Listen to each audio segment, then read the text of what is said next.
Le soleil se lève sur le désert de Nazca au Pérou et sur une dangereuse expérience visant à prouver que les Amérindiens qui vivaient ici il y a 2000 ans pouvaient voler. L'explorateur américain Jim Woodman dirige l'équipe. Le ballon a été construit avec des matériaux connus et utilisés par les Amérindiens de l'époque.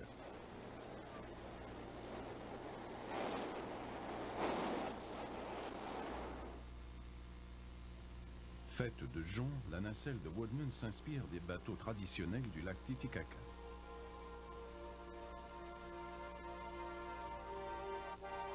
Les aérostiers risquent leur vie pour comprendre ces mystérieux dessins qui s'étalent à la surface du désert. Un gigantesque livre de dessins et de lignes. Des lignes tellement étranges et énigmatiques que certains ont imaginé qu'il s'agissait d'un aéroport préhistorique pour les extraterrestres.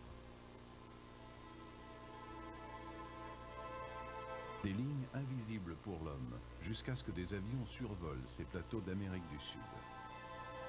Le dessin est tellement grand que Jim Woodman est convaincu que le peuple de Nazca n'a pu réaliser et admirer son grand livre, qui couvre 320 km², que du haut des airs. L'astronome américain Gerald Hawkins a tenté de cartographier Nazca. Ce motif couvre une superficie de 3 milles sur 2, et presque toutes les lignes sortent des limites. Elles mesurent donc au moins 3 milles. La plus longue que je connaisse mesure 20 ou 22 milles. Il y en a de plus longues. Ce sont des droites parfaites. Il y a des triangles radiants et des zigzags. En fait, il s'agit là d'un véritable labyrinthe, et c'est tout un problème que d'étudier ces dessins tracés à la surface du désert.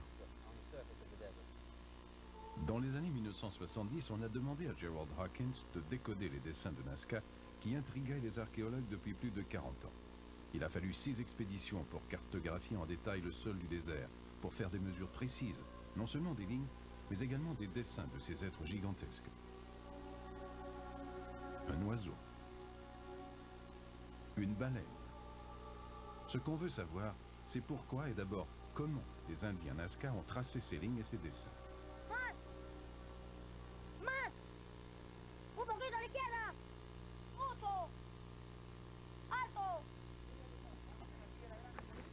Les lignes présentent le moins de difficultés. Lors de cette expérience, des écoliers péruviens ont pu tracer une ligne parfaitement droite en quelques minutes en se servant de simples jalons et en enlevant les pierres pour exposer le sable jaune.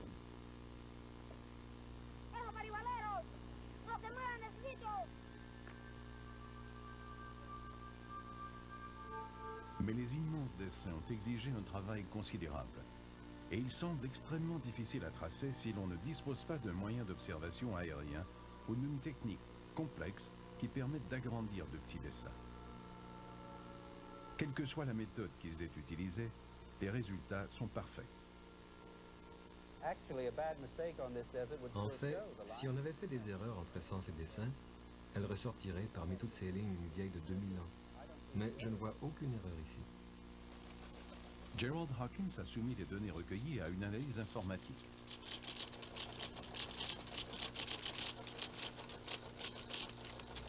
L'explication en vogue voulait que ces lignes représentent une sorte de calendrier, les lignes pointant vers le coucher et le lever du soleil, de la lune et des étoiles.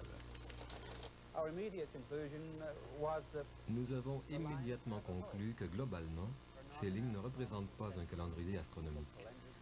Curieusement, les lignes qui semblent avoir une signification astronomique se terminent toutes par un petit dessin. Là, il y a une araignée et la ligne pointe effectivement vers Orion.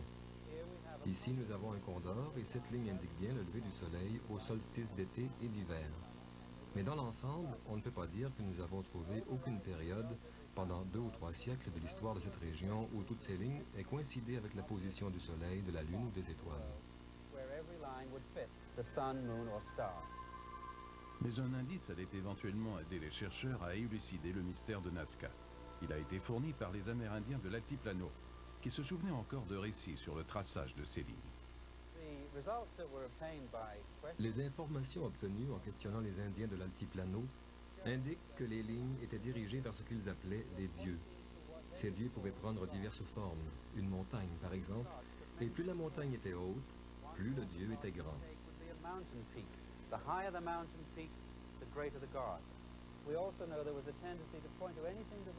On sait aussi qu'ils avaient tendance à indiquer leur lieu sacré, comme l'endroit où une Yarmer avait accouché, ou encore la base d'un arc-en-ciel. D'une manière générale, les lignes sont donc dirigées vers une foule d'éléments disparates. Leur seul point commun, c'est qu'elles pointent toutes vers des objets dieux, donc qu'elles y sont toutes connectées. Par conséquent, dans l'ensemble, elles constituent des chemins qui mènent aux dieux. On retrouve d'autres dessins gigantesques dans la nature. Jim Woodman, notre intrépide aéronaute, avait entendu parler d'une galerie complète de dessins dans les déserts d'Amérique du Sud.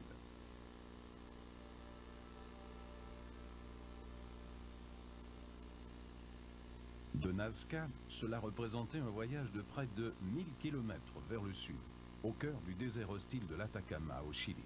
Jim Woodman relate son aventure. Ces vallées d'une profondeur de 2000 pieds sont littéralement couvertes de hiéroglyphes ou de géoglyphes dessinés sur le sable. Les premiers documents qui en ont parlé y ont vu des caractères chinois, des signes mystérieux. Il y en avait même qui affirmaient qu'il s'agissait de traces de mules. Mais au fur et à mesure que les explorateurs se sont enfoncés dans les vallées, ils ont constaté que ces dessins formaient un véritable zoo de l'Atacama où l'on voyait des pumas, des jaguars, des tigres, des caravanes de lamas, des reptiles, des chiens, des hommes stylisés. Tous ces immenses dessins ont été découverts lorsque les Espagnols ont traversé l'Atacama pour coloniser le Chili. C'était notre premier objectif, pénétrer dans ces vallées et escalader ces montagnes de sable pour voir les géoglyphes d'Atacama. Tous ces rochers ont été apportés dans la vallée. Bon nombre ont été transportés par la rivière lors des crues printanières à la fonte des neiges des Andes.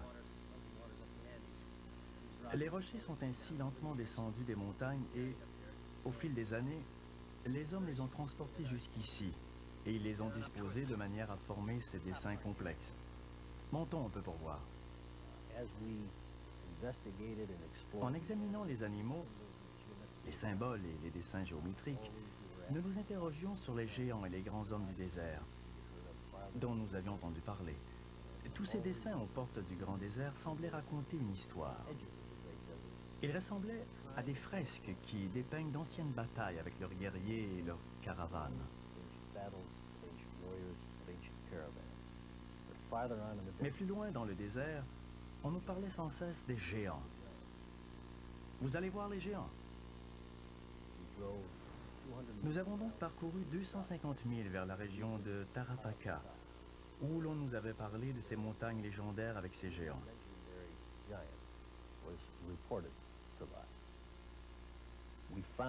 Arrivé à Cerro Nitas, j'ai tout de suite été étonné de voir à 5000 du sommet des pistes comme celle de Nazca.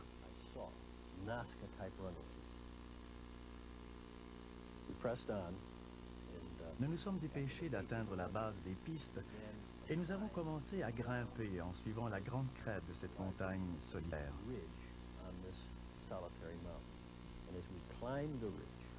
En atteignant le sommet, j'ai jeté un coup d'œil sur le versant et là, on pouvait distinguer les premiers contours d'un géant. Avec cette dimension colossale, le géant s'étendait au-delà de la crête de la montagne. Il était donc impossible de le voir en entier du sol. En fait, si nous n'avions pas su qu'il s'agissait d'un géant, il aurait été impossible de reconnaître ce que nous cherchions. Vu d'en bas, le géant était décevant. Les zones représentant la tête et la couronne étaient confuses, et tout ce que l'on pouvait voir, c'étaient les gros tas de rochers représentant les yeux du géant. C'est à ce moment que j'ai compris que pour bien voir le géant et faire nos mesures, il fallait le voir du haut des airs.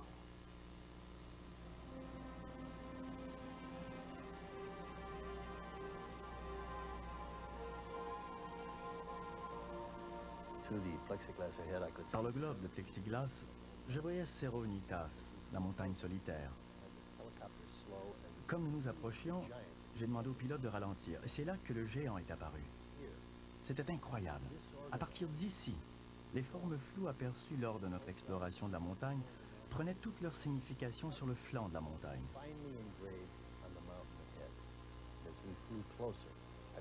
En nous rapprochant, j'ai pris conscience de la taille incroyable du géant, puisque tout apparaissait clairement. Les pieds, la couronne, les rayons et les bras avec la flèche. Face à nous, face au ciel, se trouvait l'homme ancien le plus grand, jamais créé. Alors que l'hélicoptère s'immobilisait à 750 pieds, j'ai sorti mon appareil photo. De cet endroit, dans les airs, face à ce visage qui contemple le ciel depuis un millier d'années, on réalise que ce dessin a été créé par un peuple ancien, pour être observé à partir des airs, soit par les dieux, soit par quelqu'un qui pouvait voler.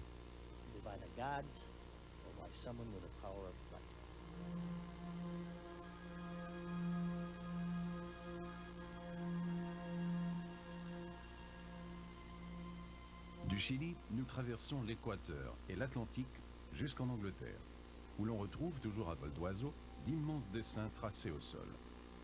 Cette obsession des traces se retrouve également en Angleterre. Le premier de ces médaillons géants a été gravé par des soldats de la Grande Guerre pendant les périodes de repos précédant l'entraînement au tir.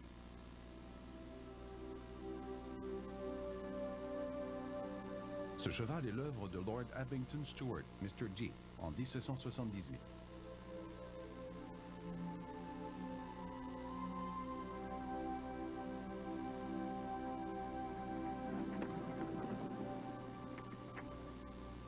Mais les quelques 50 silhouettes de chaux que l'on trouve en Angleterre ont dû être traitées aux petits soins par les générations successives. L'une des plus anciennes est celle du géant de Cerne, le gaillard de Cerne. Personne ne connaît sa raison d'être ni son nom, bien que les gens de la région aient quelques idées bien arrêtées là-dessus. Certains affirment que le géant représente un moine du XVIe siècle, ou Lord Horace, un propriétaire foncier du XVIIIe siècle qui aurait été caricaturé par ses serviteurs en révolte. Mais la clé de l'identité du géant pourrait bien résider dans un détail qui manque maintenant au dessin. Que tenait-il dans la main gauche? Selon certains experts, ce géant représenterait Nodens, le dieu celte de la chasse. Cette statue celte, découverte à proximité de Cerne, montre le géant avec un gourdin dans une main et un lapin ou un lièvre dans l'autre. Cela pourrait aussi être Hercule. Il était vénéré par les Romains au IIe siècle. Des statuettes comme celle-ci, découverte à Bristol, le montrent avec un gourdin dans la main droite et une peau de lion qui recouvre son autre bras.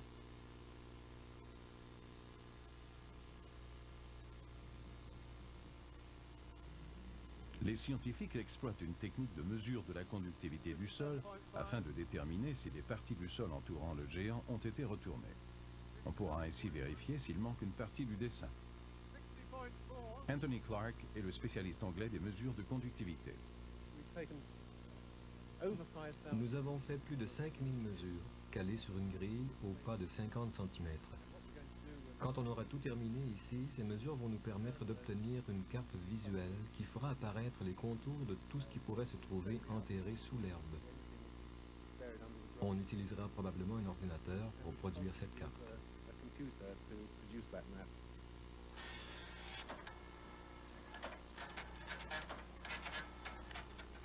L'expérience s'avère historique. La carte produite par l'ordinateur fait ressortir une zone insoupçonnée du terrain qui a été retournée, sous le bras gauche du géant.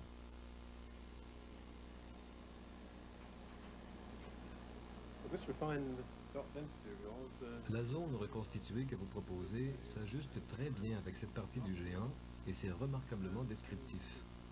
On ne pourrait pas voir les détails plus clairement. Il ne subsiste plus de doute quant à l'identité du géant de Cerne. Les mesures de conductivité montrent qu'à une certaine époque, il existait une forme curieuse qui manque maintenant, sous le bras vide du géant.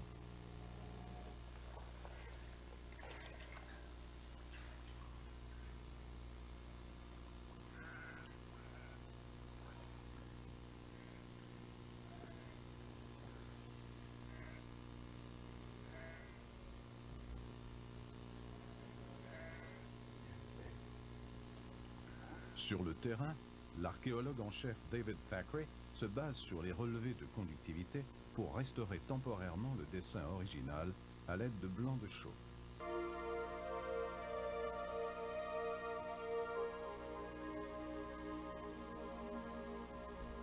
J'en reste bouche bée. Oui.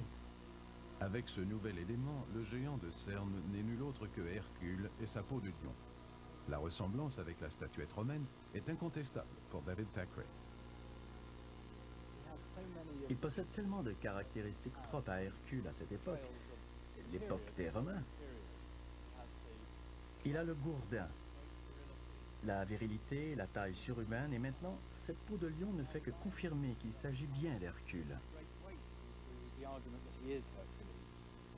Il incarnait peut-être un culte religieux depuis longtemps disparu et auquel il a survécu.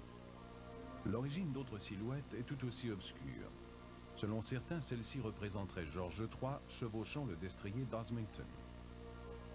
Et bien que le cheval de Littlington dans le Sussex date de 1925, on a oublié le nom de son créateur. Mais le plus fascinant des chevaux blancs d'Angleterre domine le Berkshire Downs à Uffington. C'est aussi le plus ancien et de loin. Il figurait déjà dans un livre des merveilles du monde du XIIe siècle. Le célèbre archéologue Stuart Piggott s'intéresse à l'origine du cheval de Uffington depuis son enfance, qu'il a passée à White Horse Vale. La référence chronologique se trouve dans la salle de numismatique du musée Ashmolean à Oxford. Si l'on fouille dans le passé préhistorique, assez récent du moins, les meilleures représentations similaires de chevaux se retrouvent sur les premières pièces de monnaie britannique, au 1er siècle avant Jésus-Christ, avant l'époque romaine. Un cheval orne les deux faces de chaque pièce, et sa représentation est très comparable à celle du cheval blanc de la colline de Uffington. Ils ont tous les mêmes caractéristiques. Le cheval, une roue, qui subsiste du prototype original du chariot. Le cheval lui-même ressemble à tout sauf à un cheval classique. Il est allongé, démembré tout comme le cheval blanc. Les pattes sont détachées du corps. Elles ressemblent à des bananes ou à des haltères. Le cou est très long et le dessin de la tête est curieux. Un objet assez spécial qui ressemble à tout sauf une tête de cheval. Je pense, comme bon nombre de mes collègues, que la ressemblance stylistique est frappante et qu'on peut raisonnablement en déduire que le cheval de la colline date de la même époque, à peu de choses près, que les pièces de monnaie, soit le 1er siècle avant Jésus-Christ.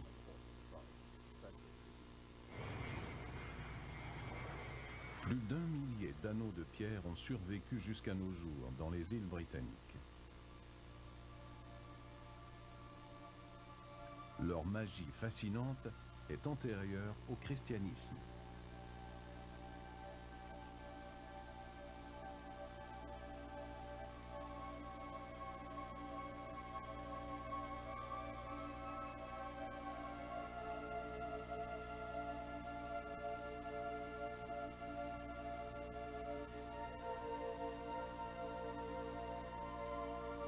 Ce sont de grands espaces vides répartis çà et là dans les îles britanniques.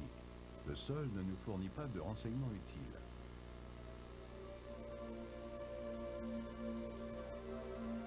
Mais dans certains cas, la disposition des pierres elles-mêmes peut nous mettre sur une piste. À Long Meg, près de Cumbria, le soleil se couche derrière ce mégalithe une seule fois pendant l'année, au solstice d'hiver. Peut-on en déduire que ces pierres constituent une sorte de calendrier préhistorique? Nulle part ailleurs sur Terre trouve-t-on pareille fascination pour les astres. Voici la tombe de New Grange, en Irlande. Érigée sur une colline qui surplombe la rivière Boyne, c'est une merveille méconnue. C'est pourtant la plus ancienne construction au monde. Cette tombe à façade de quartz a été érigée 5 siècles avant les pyramides d'Égypte, il y a 5000 ans.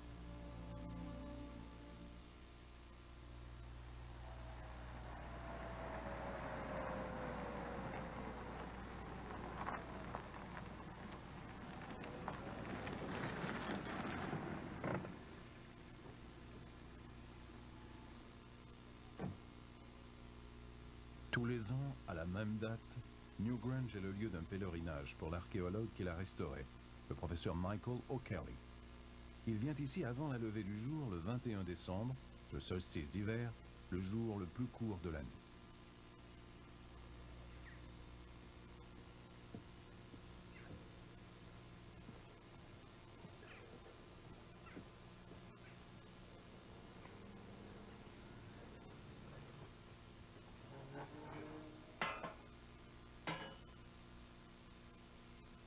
Le professeur O'Kelly a commencé à comprendre le mystère de Newgrange lorsqu'il a découvert une étrange fente d'une longueur de 17 cm au-dessus de la porte. Cette fente l'a d'abord laissé perplexe. La tombe possède une chambre intérieure dont la voûte est magnifiquement décorée, mais étrangement, elle ne contient les restes que de 4 adultes et d'un enfant. Michael O'Kelly a pressenti que cette fente devait servir à laisser passer les rayons du soleil de manière à réveiller les esprits des morts. Il s'est dit que cela devait sans doute se produire à l'aube du solstice d'hiver, le jour le plus court de l'année.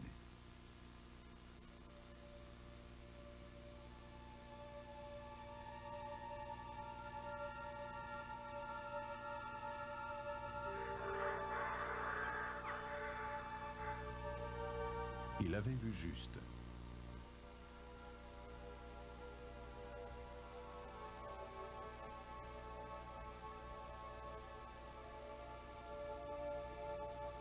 Les premiers rayons du soleil au-dessus de la rivière Boyne entrent effectivement par la fente, le 21 décembre. Michael O'Kelly n'oubliera jamais la toute première fois qu'il a assisté à ce spectacle orchestré par les constructeurs de Newgrange, cette cathédrale de l'âge de pierre.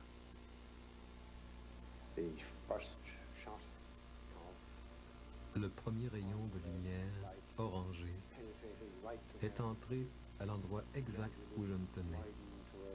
Graduellement, l'ouverture de 17 cm au-dessus de la porte a éclairé tout l'intérieur.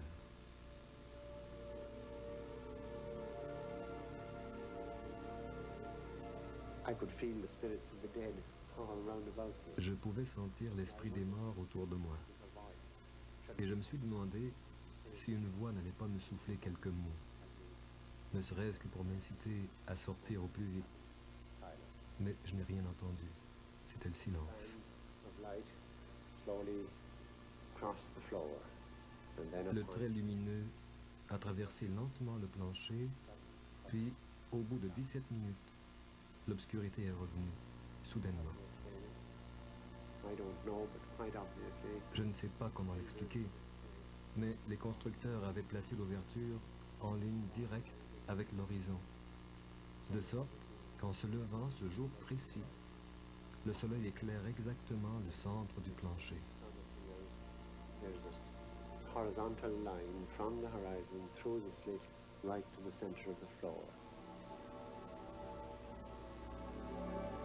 Le plus vieil édifice au monde cache aussi l'un de ses plus vieux mystères.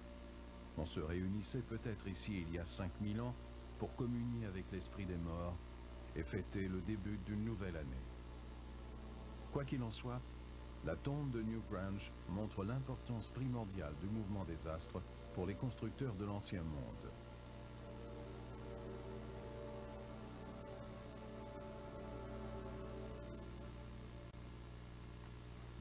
Plus au nord, dans les Highlands de l'Écosse, le docteur Archie Thorne pense avoir la preuve que ces pierres verticales constituent un observatoire astronomique de la préhistoire.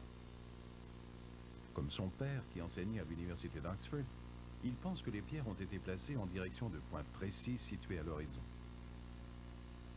Dans ce cas-ci, il s'agirait d'un creux dans les monts Dura, situés à une quarantaine de kilomètres.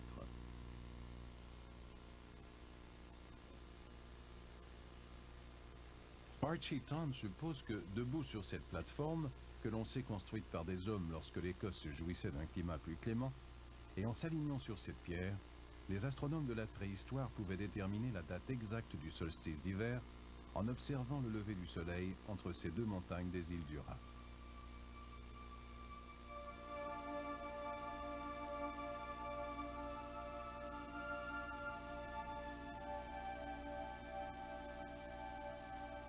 Les Thorne, père et fils, croit que les anciens utilisaient des observatoires de ce genre pour établir leur calendrier pour les affaires et les cérémonies.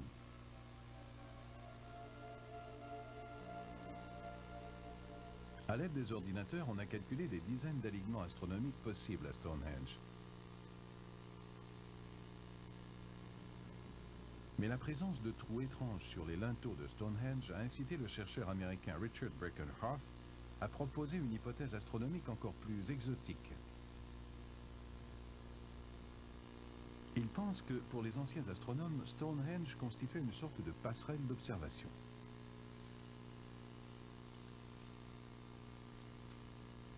En enfonçant des bâtons de visée dans ces trous, ils pouvaient observer d'importants changements des phases du cycle lunaire.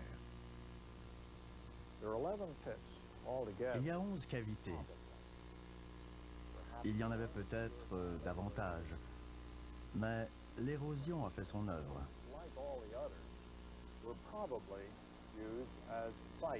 Ces deux trous, comme les autres, servaient de repère pour observer le lever de la Lune. De l'autre côté, là-bas, the northernmost point that the moon ever rises on the horizon, as seen from across the circle, is identified precisely by the farthest of these. la dernière cavité, celle qui est derrière moi, indique l'endroit précis où la Lune se lève une fois tous les 57 ans. The northernmost point Le point où le Soleil se lève le plus au nord est identifié par cet homme, là, qui est aligné avec cette cavité devant moi. right there in front of us. All of the pits Toutes les cavités situées entre ces deux points correspondent aux phases intermédiaires de la Lune vers le nord, là où le Soleil ne se lève jamais. never occurred.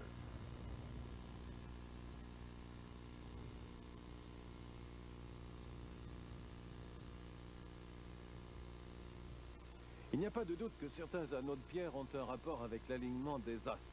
Mais cela ne veut pas nécessairement dire que leurs constructeurs étaient des astronomes aguerris. Quant aux autres anneaux, est-ce qu'ils servaient de lieu de réunion publique? Nous ne pouvons pas le prouver. La structure a disparu. Il ne subsiste que la base de pierre. Mais nous savons que dans certains cas, il y avait aussi des charpentes de bois. Contrairement aux pierres, évidemment, le bois a disparu. Il est donc très difficile, voire impossible, aujourd'hui, de déterminer la forme de ces structures. Certains de ces anneaux défient quand même toute explication moderne. C'est le cas de ce cercle à Avebury, dans le Wiltshire. Un cercle gigantesque. Il couvre une superficie de plus de 14 km² et encercle un village entier. Certains experts pensent même que le site de Stonehenge a été construit par la suite, comme attraction touristique, par une région rivale.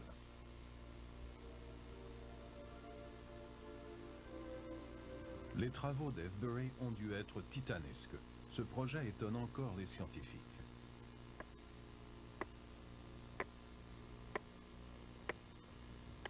L'archéologue Aubrey Burke. L'aspect le plus fascinant de ces endroits, comme Avebury et Stonehenge, c'est qu'ils ont été construits à l'aide d'outils très rudimentaires, comme ce bois de serre que je viens de planter dans le sol avec cette petite pierre. Les gens utilisaient ce genre d'outils pour briser la terre crayeuse juste en dessous. Ils en extirpaient de gros blocs de craie avec des leviers, puis avec l'aide d'un autre outil très simple, comme des omoplates de bœuf, ils pelletaient la craie dans des paniers d'osier.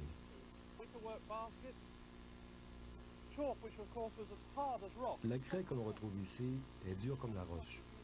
Elle n'est pas tendre du tout comme celle avec laquelle on écrit au tableau. Ils se servaient de paniers comme celui-ci qu'ils portaient sur leurs épaules pour transporter la craie, panier après panier, jusqu'à ce que la tranchée ait une profondeur de 30 ou 40 pieds et plusieurs kilomètres de longueur, formant ici un immense cercle. Le plus fascinant, c'est que je me tiens actuellement au-dessus de la tranchée. Quand on a excavé le cercle juste avant la Première Guerre mondiale, on a trouvé que le fond de la tranchée se trouve en réalité de 5 à 6 mètres plus bas. Tout ce qui est recouvert par l'herbe ici n'est que ce qui est retombé dans le trou depuis 4000 ans, alors que ses côtés étaient verticaux.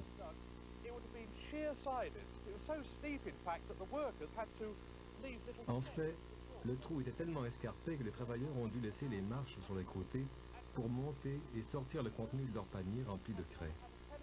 Et il était tellement profond que si l'on avait mis un poteau de téléphone à n'importe quel endroit dans le cercle, personne n'aurait pu le voir de l'extérieur.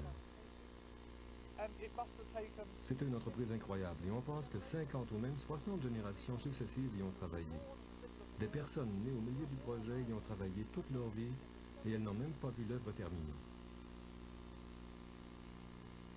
Et à l'intérieur de cette gigantesque tranchée d'Avebury, on avait érigé un grand anneau de pierre. Nous savons qu'elles ont été traînées sur le sol depuis Marlborough Downs. Ces pierres étaient choisies avec soin selon leur taille et leur forme. Si on examine une pierre comme celle-ci, on constate qu'elle n'est pas facile à déplacer. Nous savons qu'il a fallu les tailler un peu pour qu'elles soient plus faciles à transporter. D'abord, on devait construire un traîneau en chêne ou en orme, des bois plus résistants. Il fallait aussi des cordes. Mais les constructeurs de l'époque ne disposaient pas du même genre de cordes et de câbles que nous. Il a sans doute fallu tuer des centaines de bêtes afin de les dépecer et tresser leur cuir en de longues bandes résistantes.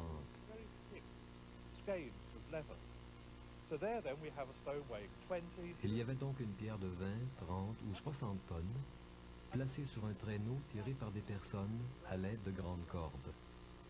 Or, pour déplacer une tonne de pierre de cette façon, il faut 4 personnes. Donc, déplacer une pierre de cette taille, qui doit faire 55 tonnes, a nécessité le travail ardu d'au moins 200 personnes. Et le mouvement de la pierre devait être à peine perceptible. On a relevé quelques-unes de ces pierres à notre époque. En 1934, par exemple, on a relevé une petite pierre. Elle ne pesait que 8 tonnes.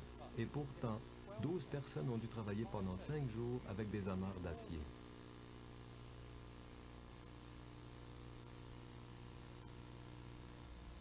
Sur l'emplacement d'anneaux de pierre comme celui de Castlereagh dans le comté de Cumbria, le travail a été plus facile, mais c'est la disposition des pierres qui est bizarre. Dans plusieurs cas, les pierres semblent avoir été délibérément placées de manière non circulaire. L'anneau de Penman Moor dans le pays de Galles est une ellipse. Celui de Borough Hill, comme plusieurs autres, ressemble à un œuf. Quant à l'anneau de Castlereagh, il est en forme de cercle aplati. De telles formes se retrouvent dans tout le pays. Le scientifique John Edwin Wood pense que cette étrange géométrie ne résulte pas d'une erreur. Les anneaux les plus anciens sont parfaitement circulaires, mais les plus récents ne le sont pas. Retrouver la manière dont on a fait ces tracés représente tout un défi. Nous pensons que la technique était simple et qu'ils ont d'abord utilisé des triangles équilatéraux. Il est très facile de dessiner un triangle équilatéral au sol. En terrain ouvert, on coupe des cordes de même longueur qu'on relie ensemble avec 3 piquets que l'on tire et l'on obtient un triangle équilatéral. Cet anneau a probablement été construit autour de 4 triangles, en plaçant les cordes et les piquets comme ceci. 1, 2, 3 et 4. Un premier piquet ici, un deuxième là, un troisième là et le quatrième là. Voici comment nous pensons qu'ils ont procédé. Ceci représente Castlereagh et les pierres sont représentées par les taches noires sur le dessin. Quant à ces épingles, elles représentent l'endroit où ils auraient eu à mettre les piquets pour construire l'anneau. Nous pensons qu'ils ont placé une corde entre ce piquet et celui-ci.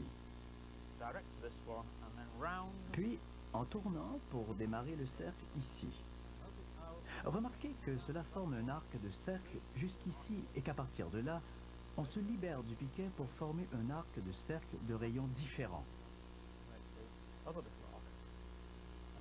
Quand on arrive ici, la corde bute sur un autre piquet et on trace un autre arc de cercle avant de changer de piquet pour compléter l'anneau, en faisant pivoter la corde autour du piquet du milieu. L'anneau de Castlereagh aurait donc pu être dessiné simplement avec 4 cordes et 4 piquets. Les anneaux de pierre des îles britanniques sont en effet des endroits mystérieux. Plusieurs d'entre eux sont circulaires et alignés sur des astres, ce qui a nécessité des talents certains, alors que d'autres ne sont pas tout à fait ronds. Pourquoi ont-ils été construits? Nous n'en sommes pas certains. Mais des indices qui nous viennent de Castle Fraser nous font penser que ces endroits étaient des temples, de véritables cathédrales préhistoriques. On s'attarde cette fois à un agencement de pierre bien particulier dans certains anneaux. Les pierres sont presque toutes du granit local. Le docteur Aubrey Burl a étudié l'anneau de pierre de Castle Fraser. Les anneaux de l'Aberdeenshire ont une particularité, une grande pierre horizontale placée entre deux autres pierres verticales. Cette pierre est couchée, c'est-à-dire qu'elle est étendue entre ces deux grosses pierres. Ces pierres ont la particularité d'être parfaitement horizontales. Lorsqu'on place un niveau dessus, regardez la bulle, elle est exactement au centre. Les constructeurs ont balancé ces pierres sur leur base, taillées comme ceci. On balançait la pierre d'avant en arrière, et lorsqu'elle était au niveau, on la calait solidement avec de grosses pierres. Pour le docteur Burl, la présence des pierres couchées révèle les intentions des constructeurs de cercles. Ces endroits étaient terrifiants. Ceux qui ont construit ces anneaux vivaient dans l'insécurité. Ils n'avaient aucune idée de ce qui pouvait causer les tempêtes, les sécheresses ou les épidémies. Ils voyaient leurs enfants mourir et leurs récoltes pourrir. Pas toujours. Mais lorsque cela se produisait, ils ne pouvaient rien faire car ils ne comprenaient pas. Face à une telle situation, où l'on adopte une attitude défaitiste en se disant « advienne que pourra », ou l'on tente de faire quelque chose.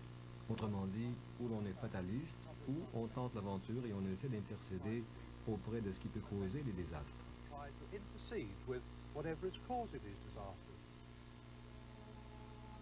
Les pierres couchées ont permis au docteur Burl de comprendre vers quoi ces populations se tournaient pour obtenir de l'aide face à leur destin incertain. Il a observé que dans tous les cas, la pierre couchée était placée entre des points situés au sud-est et au sud-ouest. Ils ne se préoccupaient que d'un seul phénomène, et c'était la Lune. La Lune se lève au sud-est et elle se couche au sud-ouest. Il y a près de 50 pierres couchées dont on peut déterminer exactement l'orientation. Et chacune de ces pierres est orientée de telle sorte que la Lune passe au-dessus des deux pierres verticales qui flanquent la pierre couchée.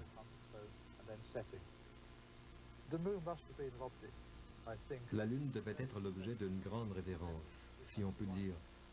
Mais nous ne savons pas comment elle l'observait. Mais nous savons, même à partir des observations astronomiques actuelles, que pour passer d'une pierre verticale à l'autre, la Lune devait passer au-dessus de la pierre couchée pendant 1 voire 2 heures. Et c'est probablement à ce moment qu'avait lieu leur cérémonie.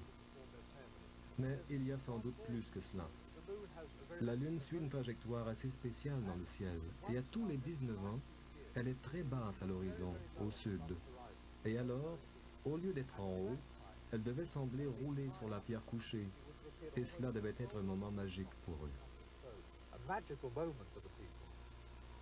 Même si nous possédons quelques indices concernant les cérémonies tenues les soirs de pleine lune, comme des cendres et même les restes de nombreux enfants, ces pierres gardent leurs secrets. Devant ces anneaux de pierre, je sens toujours la présence d'un mystère.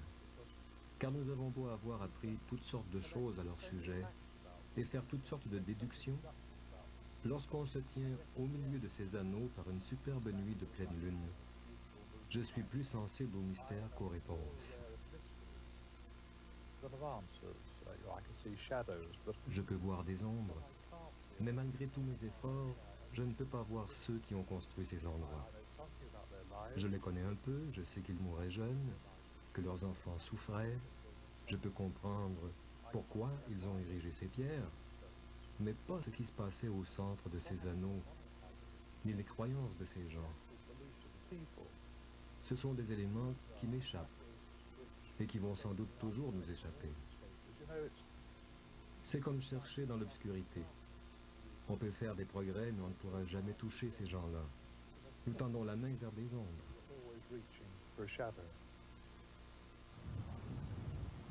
Au bord du lac Memphremagog, on trouve une autre pierre énigmatique, selon une légende amérindienne. La légende, c'est une légende de mariage où le grand chef avait réuni sa tribu sur la pointe de l'île Longue pour marier la belle Winona, qui veut dire esprit du matin. Et au moment du début de la cérémonie, il arrive une prêtresse de l'île mystique. C'est ça qu'on dit la légende. Et la prêtresse lui a dit, bon, je regrette, mais tu ne peux pas marier Winona. C'est notre grand chef qui va marier Winona. Et comme on ne peut pas résister au grand chef, alors Winona est parti. Et le chef qui devait marier Winona, pris de désespoir, il s'est jeté à l'eau une journée en canot, un jour de grande tempête. Et on a retrouvé son canot renversé et il est disparu. Comme pour consoler les gens d'avoir perdu le grand chef, on dit que les esprits ont apporté cette fameuse pierre balancée qui avait cette particularité d'être montée sur une petite pierre et qui était tellement bien équilibrée qu'on pouvait la faire bouger à la main.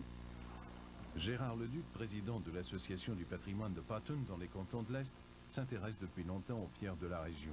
La pierre de la légende fait partie d'un alignement de 3 points orientés sur le soleil au solstice d'hiver. Le sommet du mont Horsehead, la pierre balancée et une pierre de visée située à proximité du chemin White. Ces pierres témoigneraient, selon lui, de la présence d'une civilisation relativement avancée, bien antérieure à l'arrivée des Européens au XVIIe siècle et non amérindienne. On y trouve aussi des vestiges d'une construction de pierre qui aurait été un très ancien moulin à eau dont la construction serait, elle aussi, antérieure à l'arrivée des Européens. Il y a également en plusieurs endroits des entassements de pierres, dont certains sont relativement bien préservés et rappellent les cairns. Mais le plus étonnant, ce sont des pierres gravées de traits qui s'apparentent à une écriture, des pétroglyphes. Gérard Leduc a émis l'hypothèse qu'il existe un parallèle entre certains de ces pétroglyphes et d'autres pierres gravées trouvées en Virginie de l'Ouest. Ces traits dans la pierre s'apparenteraient-ils, comme ceux que l'on retrouve ailleurs en quelques endroits du nord-est américain, à un ancien alphabet celtique, l'ogham? Jusqu'ici, les experts qui ont examiné ces échantillons ont tendance à conclure qu'ils s'apparentent davantage à notre culture euro-américaine qu'à la culture amérindienne. Mais on ne peut déterminer à quand ils remontent au juste. Une pierre de visée en équilibre, quelques traits apparemment ciselés sur la pierre, des pierres entassées. Est-ce qu'on peut y voir des indices d'une présence humaine préhistorique? Heureusement qu'il y a des amateurs enthousiastes pour en signaler la présence. Mais des amateurs peut-être un peu trop enthousiastes et imaginatifs qui s'empressent d'annoncer la bonne nouvelle et qui doivent ensuite se rabattre sur les archéologues, les vrais ceux-là, pour valider leur thèse. Dans le cas de Potton, les experts se font attendre. Sans doute parce qu'ils se sentent un peu bousculés dans tout cela.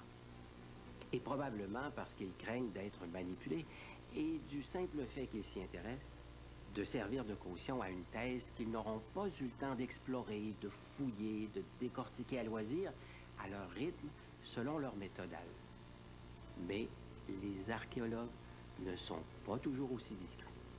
À preuve, ce qu'on a appelé l'affaire Glosel, du nom d'un petit village de France où l'on a aussi fait des trouvailles mystérieuses. Glosel figure même dans le dictionnaire de la préhistoire qui y voit une célèbre affaire de faux archéologiques probables qui a secoué la France des années 1920 et qui ressurgit périodiquement. Or, un physicien très critique des parasciences a affirmé que Glosel est authentique. La controverse est loin d'être résorbée. En 1924, Glosel, un petit village du centre de la France, est le théâtre d'une découverte extraordinaire qui va déclencher l'une des plus violentes controverses archéologiques de notre époque. Car elle remet en question ce que nous savons sur les origines de l'écriture. Émile Fradin découvre alors par hasard, enfoui sous terre dans un champ, des objets très anciens portant des signes qui ressemblent à une écriture. Ces objets posent une question fondamentale. L'écriture est-elle née en Occident plutôt qu'en Orient? Et est-elle plus ancienne qu'on le croyait? J'avais 17 ans, j'avais jamais entendu parler ni d'archéologie ni rien. Les premières fouilles, on les a faites avec des pelles et des pioches. On croyait avoir trouvé un trésor quand on a vu que c'était un tombeau. Mais on a quand même réussi à sortir 2 vases entiers. Et on les a cassés. On a dit là-dedans, il y a des bijoux, de l'argent. Ce qui nous intéressait, nous, c'était l'argent. Parce que, il faut vous dire qu'en 1924, on n'en avait pas beaucoup. C'est pas chez vous de l'argent, il y avait de la terre dedans. Alors ça nous a un peu déçus. On a bouché les tours et on a semé de la bonne dans le champ. Antonin Morlet, un médecin de Vichy passionné d'archéologie, a entendu parler des découvertes d'Émile Fradin. En 1925, il se rend pour la première fois à Glozelle avec sa femme et entreprend des fouilles. Ce qu'il trouve le fascine. Sans le docteur Morlet, personne ne s'en intéressait à ce moment. Et c'est grâce à lui que Glozelle est ici. Le docteur Morlet conclut une entente avec Émile Fradin. En saison de fouilles, assez frais, il découvre plus de 3000 objets, des vases, des urnes, des sculptures en os et en terre cuite, et surtout des tablettes portant des signes étranges qui ressemblent à des lettres. Le véritable mystère de Glozelle, c'est l'écriture. Des signes qui nous parviennent que des hommes, jadis, ont pris une peine infinie à déposer, à confier à la terre, et il fallait que vienne Émile Fradin. Il est vraiment le gardien du temple. Ces objets-là, cette collection-là, cette partie du vitrine-là, c'est les objets qui étaient chez le docteur Morlet. Nous avons construit une pièce spéciale pour le musée, c'est le docteur Morlet qui nous a donné l'idée. Et beaucoup qui ne parlaient même pas français. L'archéologie est à la mode, incontestablement. Et comme Vichy est une ville de cure fort bien fréquentée, des ambassadeurs, des curistes très, très riches, des princes, des étrangers, se sont en quelque sorte donnés comme point de rendez-vous l'excursion à Glozelle. Les découvertes de Glozelle ont d'abord fasciné un certain nombre de préhistoriens.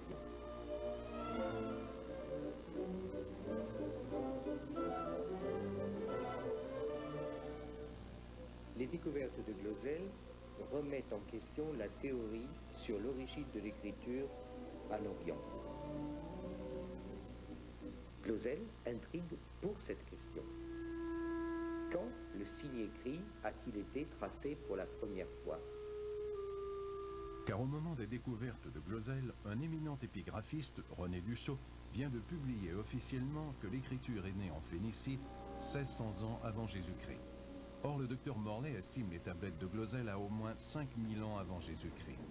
Les deux découvertes sont contradictoires, et cela déclenche une véritable guerre chez les scientifiques. L'écriture est-elle née en Occident ou en Orient? L'affaire prend de telles proportions qu'on la surnomme bien vite l'affaire Dreyfus de l'archéologie, et la France se divise entre glozéliens et anti-glozéliens. Mais l'affaire Dreyfus signifie qu'il y a un traître, et l'on ne tarde pas à accuser Émile Fradin d'être un faussaire. Il y a eu une plainte du président de la Société préhistorique de France qui est venu à Glozelle, qui est rentré au musée, qui a payé 4 francs pour visiter le musée, qui a prétendu que c'était des choses fausses. Ils ont déposé une plainte contre inconnu. Mais l'inconnu, c'était moi. Le 25 février 1928, la police vient perquisitionner chez les Fradin. Le but, trouver l'atelier où Émile Fradin fabrique les objets. C'était des fous. Et puis voir ces vitrines cassées et tout, qu'ils ont emporté au moins 200 objets. Pour les faire examiner, pour les faire dater. Il n'y avait pas de moyen de datation maintenant, je ne sais pas comment ça s'est passé. Ces objets sont-ils authentiques, comme le pensent certains scientifiques? Ou est-il possible qu'Émile Fradin, un jeune paysan auvergnat, les ait fabriqués de toutes pièces? Aujourd'hui encore, les avis sont partagés. Il est totalement impossible que Émile Fradin soit un faussaire. La cohérence des symboles est telle, la charge très particulière du dessin, du trait, de la signification est d'une telle profondeur, il est totalement exclu que le jeune Émile Fradin, paysan de la montagne bourbonnaise, puisse imaginer cette collection. Il est même surpris par ce qu'il trouve. Pourtant, de grands archéologues contestent Glozelle. Ces signes prétendus alphabétiformes, je n'y crois pas. Imaginez qu'il y a 15-20 000 ans, des hommes de Glozelle aient pu posséder un alphabet. C'est un peu comme si nous imaginions que les Gaulois possédaient la télévision. C'est aussi incongru. Le 4 juin 1929, Émile Fradin, 20 ans, est inculpé d'escroquerie. Il doit subir les interrogatoires. Il est possible que certains éléments soient des faux, fabriqués aux alentours de 1930, et le climat dans lequel ces fouilles ont été pratiquées ne me permet pas d'avoir une position affirmée sur l'authenticité de Glozel. Incapable de prouver qu'Émile Fradin est un faussaire, la justice le relâche. Quelques années plus tard, la Deuxième Guerre mondiale éclate. Glozel est bien vite oublié. Le docteur Morlet peut poursuivre tranquillement ses fouilles. Émile Fradin profite de la vie. Il se marie et il a des enfants. Puis en 1941, on vote une loi qui interdit de fouiller le sous-sol français sans autorisation officielle. Le docteur Morlet doit cesser ses fouilles. Il meurt en 1966. En 1972, Henri François, ingénieur au commissariat à l'énergie atomique, à Paris, se rend à Glozel. Très intéressé par le site, il fait des prélèvements et entreprend de dater les objets avec 3 laboratoires étrangers. On va recourir à de nouvelles méthodes de datation très précises, basées sur la radioactivité naturelle. Le carbone 14 pour les objets en os et la thermoluminescence pour les céramiques et les terres cuites. La datation établit que Glozel est vraiment ancien. Les ossements ont de 15 à 20 000 ans, les céramiques 5 000 ans et les tablettes écrites 2500 ans. Mais le mystère persiste, car on trouve des signes écrits sur certains objets en os. L'État reconnaît l'existence de Glozel tout en restant très prudent, mais la polémique scientifique persiste. En 1983, on entreprend de nouvelles fouilles, mais à plusieurs kilomètres du site d'Émile Fradin. Et depuis, aucun nouveau résultat n'a été publié. S'il ne publie pas, c'est que probablement il y a des résultats qui les ennuient. Alors pourquoi? On a peur de quoi? On a peur de contrarier quelques vieux professeurs. On a peur de démolir les théories en cours. Mais écoutez, est-ce que les théories scientifiques sont des monuments religieux? Qu'y a-t-il donc à Glozel finalement qui soit responsable de cette levée de bouclier? Il est vrai par contre que souvent ce qui nous vient du ciel n'est pas très rassurant. On ne passe pas nécessairement aux étages de fusée, mais à la foudre, aux tornades, aux orages, à la grêle. Rien d'étonnant donc à ce que de nombreuses civilisations anciennes aient intégré à leur rite cette peur du ciel. Nous avons depuis longtemps démystifié ces phénomènes, même si nous ne les contrôlons toujours pas et si nous n'avons pas encore réussi à les apprivoiser. Par exemple, malgré toutes nos recherches, nous ne pouvons pas encore provoquer la pluie sur demande et crever ces gros nuages chargés d'eau qui défilent impassibles au-dessus des déserts et des régions où la sécheresse sévit, au grand désespoir d'ailleurs des populations affligées par la famine et des agriculteurs. En réalité, le ciel nous réserve encore bien des surprises et il tombe parfois des choses bien étranges du ciel. Le dimanche 13 mars 1977, Alfred Wilson Osborne, chroniqueur d'échecs pour le Bristol Evening Post, et sa femme, Winnie, quittaient l'église méthodiste de Westbury Park pour rentrer à la maison.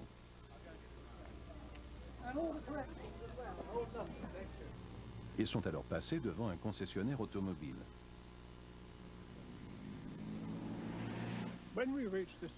En arrivant ici, j'ai entendu un clic et j'ai pensé que j'avais perdu un bouton de mon manteau.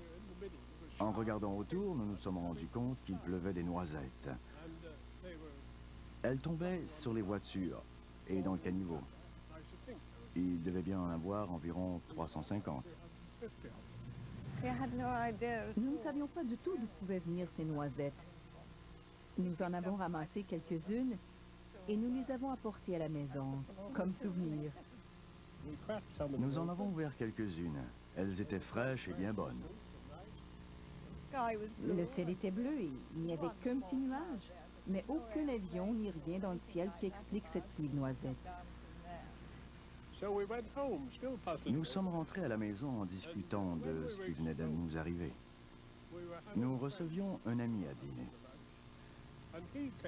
Dès son arrivée, il nous a dit qu'il venait de voir quelque chose d'extraordinaire. Je lui ai aussitôt dit, « Ne me dis pas que tu as été témoin d'une averse de noisettes. » Il a répondu, « Oui. » Comment le sais-tu? Il était passé au même endroit que nous 2 ou 3 minutes plus tard. Pourquoi et comment cela s'est produit, je n'en ai pas la moindre idée. J'ai pensé qu'une sorte de tourbillon, de tornade avait peut-être aspiré des noisettes, mais je ne vois pas où on peut aspirer des noisettes en plein mois de mars.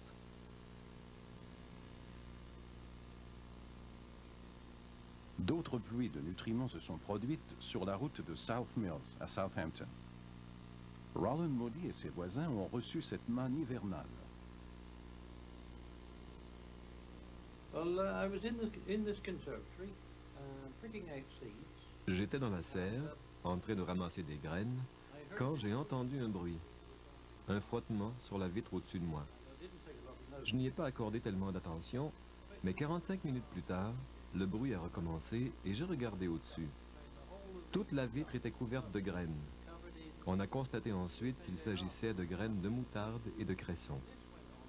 Le manège a recommencé à intervalles allant de 30 minutes à 1 heure, à 6 reprises, je crois. Nous étions dans la salle à manger lorsque nous avons entendu ces cliquetis. Un bruit atroce, non? Nous sommes vite descendus dans le jardin et nous avons reçu une volée de grosses fèves. Nous nous sommes penchés parce que ces graines étaient plutôt grosses. Ensuite, tu t'es un peu fâché, n'est-ce pas? Je me suis tourné vers ma femme et j'ai dit que je trouvais ça stupide. Je ne pouvais me retenir.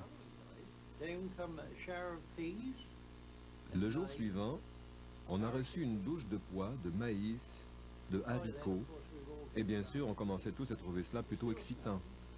Il neigeait, le vent soufflait en rafales, et cela n'avait ni queue ni tête. J'étais au téléphone, près de la porte principale. Mon fils a ouvert la porte et nous avons reçu une douche de fèves. Des dizaines et des dizaines de fèves. Cela m'a surpris. J'ai poussé un cri. Mon ami à l'autre bout du fil m'a demandé ce qui se passait. Je lui ai répondu que je venais de recevoir une volée de fèves, ce qui l'a plutôt amusé. Elle est venue plus tard et elle était avec moi lorsque ça a recommencé. Elle m'a dit qu'elle ne l'aurait pas cru si elle ne l'avait pas vu. Il y avait des dizaines de fèves sur le tapis d'entrée. Le manège a continué jusqu'à 20 heures environ. Plusieurs personnes qui se sont présentées chez moi en ont reçu sur la nuit. Ça faisait mal. Elles arrivaient avec force. And I suppose altogether we must have collected some 10 pounds in weight of seeds. Nous avons récolté près de 5 kilos de graines. C'était presque incroyable. Les fèves, les pois, en fait, toutes ces graines ont poussé. Je pense même que Mme Gale en a envoyé dans les Midlands et que la récolte a été très bonne. Dire qu'on a pensé que le livre de l'Exode nous racontait des histoires.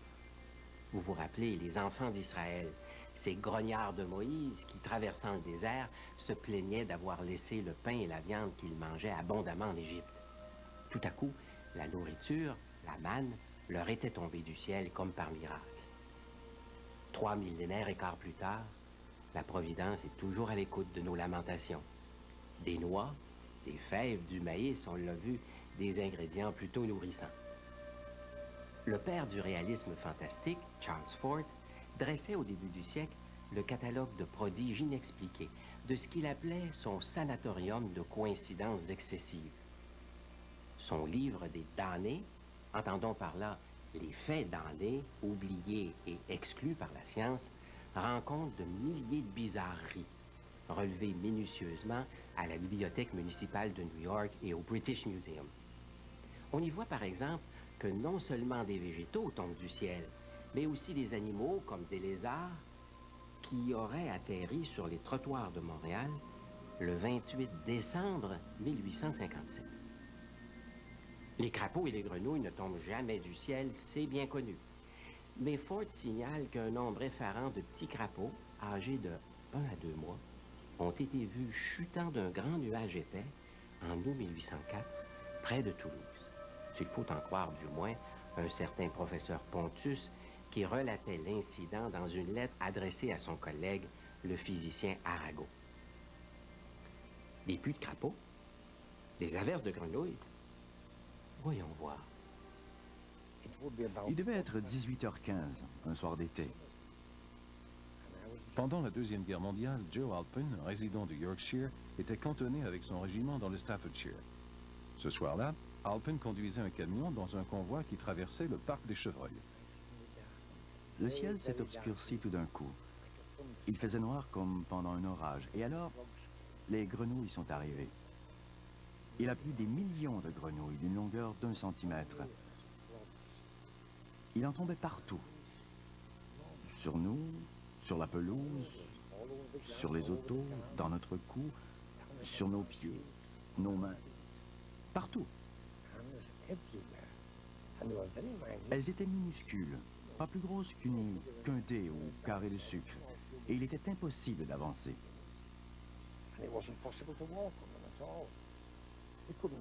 Nous avons dû nous immobiliser. On a tous eu la même réaction. On a coupé nos moteurs et on a attendu. Et il a plu des grenouilles pendant au moins 1h15. Sylvia Maudet a aussi été témoin d'une avalanche céleste. Le 12 juin 1954, elle amenait ses enfants à Platts Meadow, dans le Sutton Coldfield. Le journal local a parlé de la visite du navire qu'elle était allée voir, mais il a loupé toute une nouvelle. C'était une journée horrible, une journée d'été typiquement anglaise en fait. Il pleuvait tout le temps, mais plus fort que d'habitude. J'avais acheté un petit parapluie rouge à ma fille, et j'ai entendu un petit bruit sourd venant du parapluie. Et à notre grande surprise, nous nous sommes rendus compte qu'il tombait des grenouilles. Elles tombaient du ciel par centaines. Le parapluie et nos épaules étaient couverts de grenouilles. On a regardé vers le ciel, et on aurait dit qu'il neigeait des grenouilles. Le sol en était tout couvert. Il y en avait partout, sur près de 50 mètres carrés, je crois.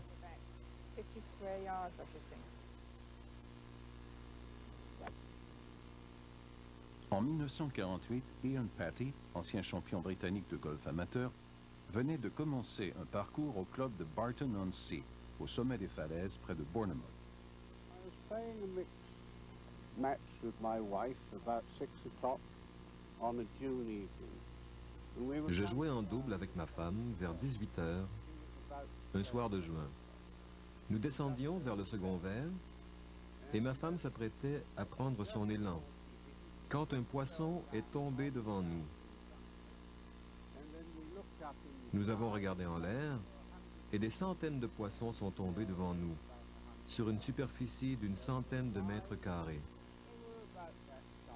Ils étaient vivants, des poissons blancs, un peu plus petits que des sardines. My reaction was one of complete surprise. After all, there wasn't a cloud in the sky. Je ne m'y attendais pas du tout. Après tout, il n'y avait pas un nuage dans le ciel, et rien, aucun orage, rien, ne laissait entrevoir qu'il puisse tomber quoi que ce soit du ciel.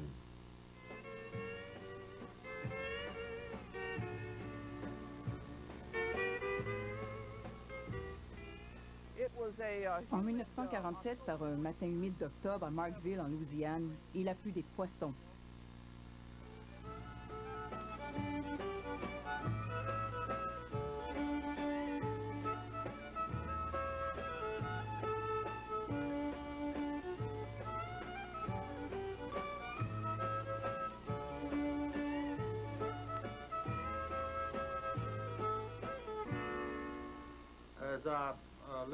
Quand je suis parti pour l'école ce matin-là, je suis allé derrière la maison et en arrivant ici, à côté du garage, j'ai entendu quelque chose tomber sur le toit de tôle et en même temps, des choses me sont tombées sur la tête et les épaules.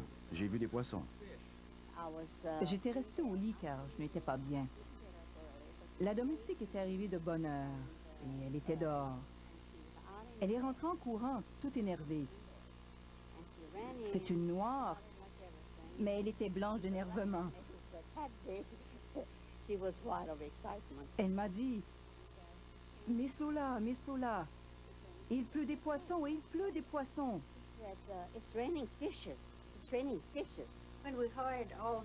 Quand nous avons entendu ce vacarme, lorsque les poissons sont tombés sur le toit, je me suis précipitée dehors avec Viola, ma domestique.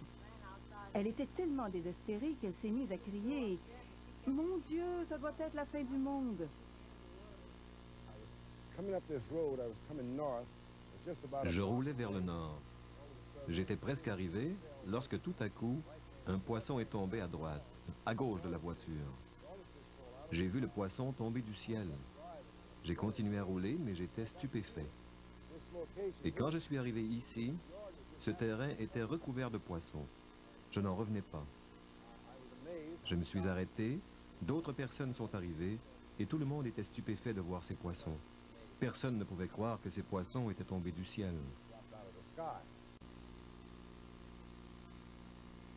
C'est arrivé dans un quartier tranquille de Lyndhurst, dans le Hampshire. Un bloc de glace est tombé du ciel pendant une chaude journée d'été en 1980. Prévenu par un appel téléphonique, le mécanicien Ed Cox a dû rentrer précipitamment chez lui. Sa chambre était jonchée de gros blocs de glace. Sa voisine, Megan Murray, se trouvait à quelques pas du point d'impact. J'ai d'abord entendu une sorte de sifflement, comme une fusée qui décolle. Puis j'ai entendu un bruit énorme, comme si quelque chose venait d'exploser. C'est une de ces choses qui semblent inexplicables. Je n'ai aucune idée d'où c'est venu. Par une belle journée d'été, on ne s'attend pas à trouver des blocs de glace qui tombent du ciel comme ça. En Virginie, au-delà des montagnes bleues, une autre bombe de glace constitue depuis plusieurs années une affaire non classée pour le shérif du comté de Rockingham.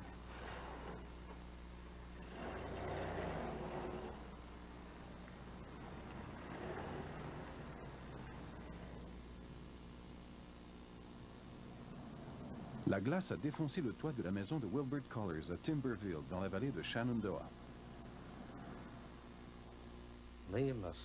J'étais assis ici avec mon fils, celle qui allait devenir sa femme. On regardait l'homme de 6 millions de dollars à la télé. L'homme de 6 millions était sur le toit d'un immeuble. Il a sauté et s'est agrippé à une cheminée. Et juste au moment précis où il a donné un coup, on aurait dit que le toit de ma maison s'effondrait.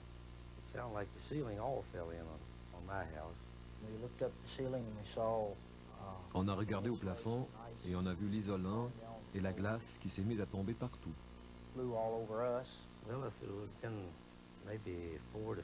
Je pense que si on avait été 2 mètres plus loin de ce côté, nous serions tous morts. Nous avons appris plus tard que plusieurs morceaux de glace étaient tombés dans la région. Il y en a un qui est tombé dans la rue en face de la maison et un autre a atterri dans des champs cultivés, plus loin dans les montagnes. On ne comprend pas d'où la glace venait, mais elle était pressée d'arriver. Le seul fragment de glace qui a subsisté est entre les mains du sergent Butch Hottinger, qui va tenter, pour la dernière fois, d'élucider le mystère. Je vais confier la glace à un laboratoire pour en connaître la provenance.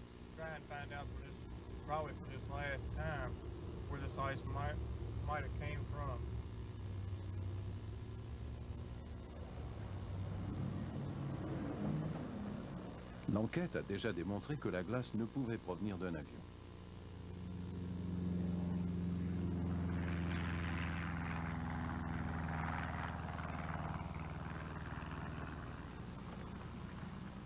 Après un parcours de 3200 km et 3 vols, le sergent Hottinger arrive au Centre national de recherche atmosphérique dans les Rocheuses, au laboratoire des températures glaciales du professeur Charles Knight. Come in. Hello. Hello. Dr. Knight? Yes. Sergeant Hottinger. How do you do? Rockingham County Sheriff's Department. Oh, pleased to meet you. With me a specimen from the Timberville ice fall. Yes. Yes. Well, let's see what it looks like. Have you analyze it there and see if you can help me on it. How big was the piece that did fall? The piece that did fall, I'd say it probably is, you know what the size of a basketball is? About the size of a basketball. I see. That's too big for a hailstone anyway. Pretty good size. I see. This angled part is part of the fractured surface, I suppose. Yes, sir, it is. Well, the first step is to cut the ice. La première étape, c'est de trancher la glace pour exposer sa structure interne.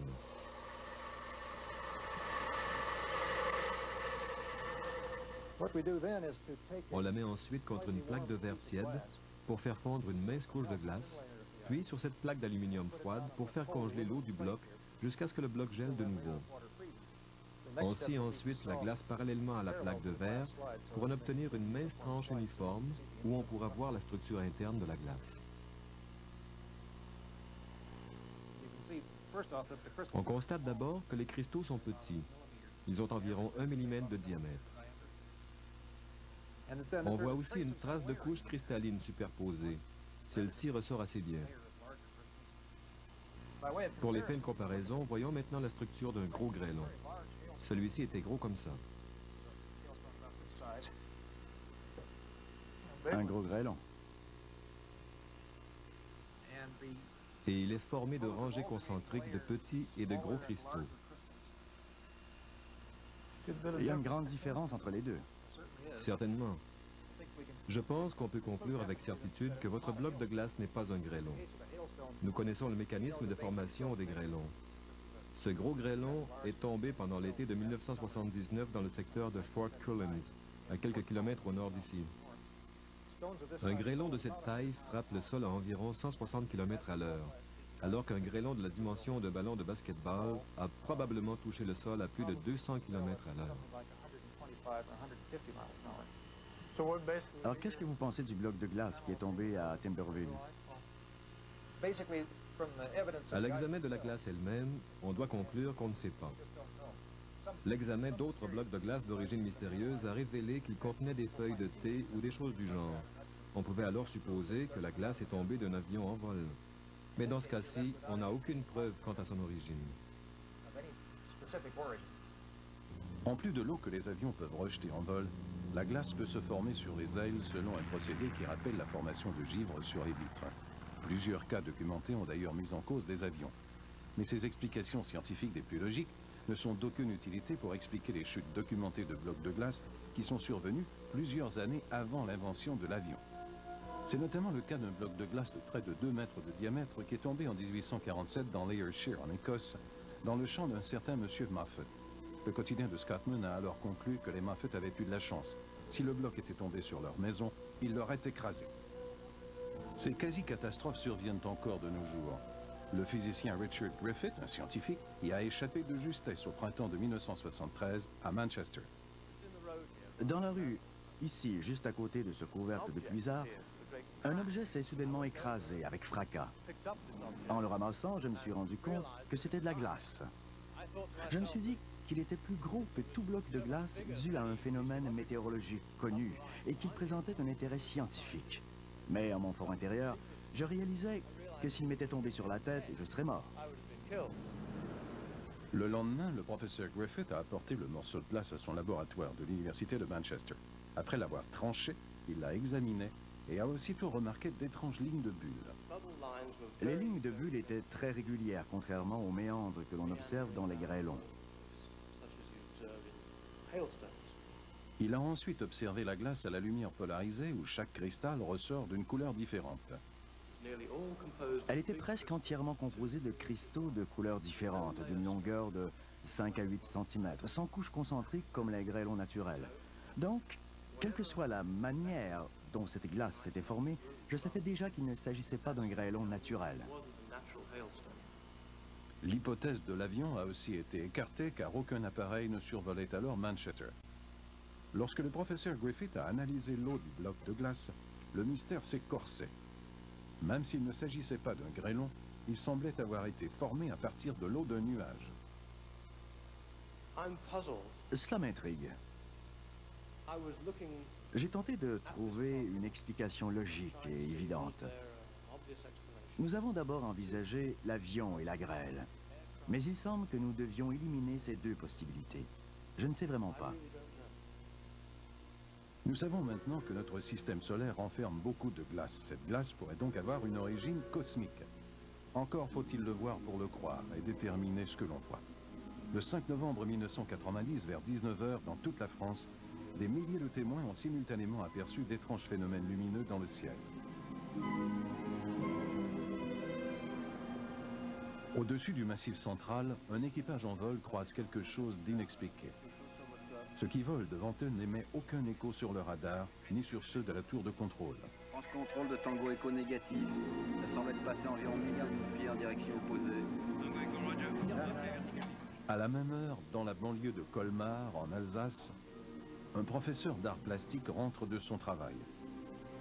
Il s'apprête à garer sa voiture quand son attention est attirée par des lueurs dans le ciel. J'ai vu une sorte de feu de Bengale dans le ciel. C'était des traînées lumineuses en nombre très important. Alors je me suis précipité sur le caméscope qui était dans la voiture, j'ai commencé à filmer. Donc j'ai focalisé essentiellement sur un point qui me paraissait prépondérant. C'est en revisionnant la cassette ensuite que j'ai constaté qu'effectivement il y avait un triangle qui apparaissait clairement ensuite. Le problème c'est qu'en filmant ces choses qui me paraissaient plus importantes, j'ai occulté le reste, c'est-à-dire un nombre important de traînées lumineuses qui avançaient de façon parallèle. C'était superbe, je veux dire c'était magnifique. Et ça m'a fait vraiment... j'étais heureux, c'était beau, et j'avais le sentiment de vivre quelque chose de vraiment unique. Le lendemain, dans toute la France, des centaines de témoins décrivent ce qu'ils ont aperçu la veille. Hier soir, vers 19h, en revenant du bout de la rue du lotissement, j'ai aperçu un phénomène lumineux, mais les contours de l'objet, si on peut dire, n'étaient pas très précis. C'était surtout des points qui me permettaient de définir la forme. Alors, devant, il y avait comme un V, avec des lumières très brillantes, plus grosses qu'une étoile.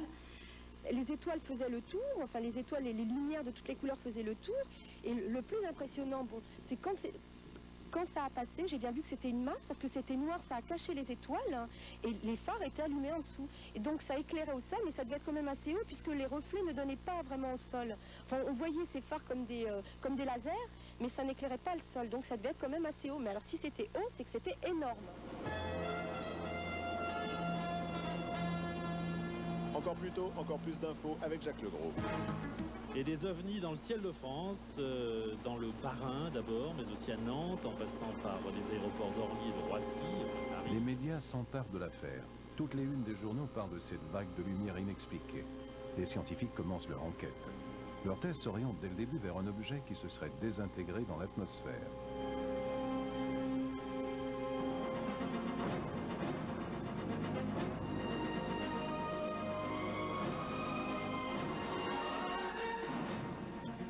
Messieurs, bonsoir. Vous avez été très nombreux hier soir à nous appeler pendant le journal et juste après pour nous signaler les étranges phénomènes que vous constatiez un peu partout dans le ciel de France, mais aussi hors de nos frontières. Beaucoup d'entre vous parlaient d'ovnis et on s'était pris à rêver. Eh bien non, ce n'était une simple météorite qui venait d'exploser lors de son entrée dans l'atmosphère. Mais Dieu que c'était beau. Regardez ce que nous a adressé l'un de nos téléspectateurs de Colmar. Image commentée par Nelly Ponce. Ces images en 8 mm ont été tournées hier soir à Colmar à 19h, affirme M. Depin. Un phénomène lumineux, ce faisceau important et ce triangle que des centaines de personnes affirment avoir vu à la même heure en de multiples lieux. De Toulouse à Turin, de Bordeaux à Londres, plusieurs centaines de témoignages décrivent une manifestation lumineuse ayant traversé le ciel d'Europe d'ouest en est. Des témoignages de simples passants, mais aussi de professionnels comme des pilotes de ligne ou encore les contrôleurs aériens d'Orly qui pendant 1 minute ont aperçu un phénomène lumineux alors que leur radar n'enregistrait rien. L'Observatoire de Munich affirme qu'il s'agit de l'explosion d'un météorite lors de son entrée dans l'atmosphère. Une hypothèse probable mais non confirmée selon les experts français. Le verdict scientifique tombe 2 semaines plus tard. Le Centre national d'études spatiales démontre qu'il s'agit du 3e étage d'une fusée russe qui s'est désintégré à haute altitude. Ce n'est pas sans rappeler un satellite soviétique, le Cosmos 954, qui en janvier 1978 s'était désintégré au-dessus du Canada et avait répandu ses débris radioactifs sur un territoire peu peuplé. Il faut dire en contrepartie que dans certaines régions de la Russie, on a de bonnes raisons de se méfier de ce qui tombe du ciel. Ce Russe a été dans sa jeunesse l'un des premiers témoins de ce qui a sans doute été la plus grande catastrophe jamais survenue à la surface de la Terre. Cette énigme le poursuit sans relâche depuis ce temps.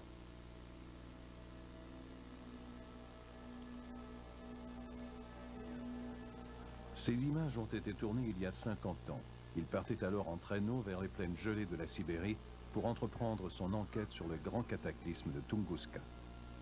Le matin du 30 juin 1908, une énorme boule de feu a jailli dans le ciel et elle a explosé au-dessus de la forêt sibérienne. On a entendu la détonation à des milliers de kilomètres à la ronde. Les arbres ont été fauchés sur une superficie équivalente aux villes de Londres et de New York réunies.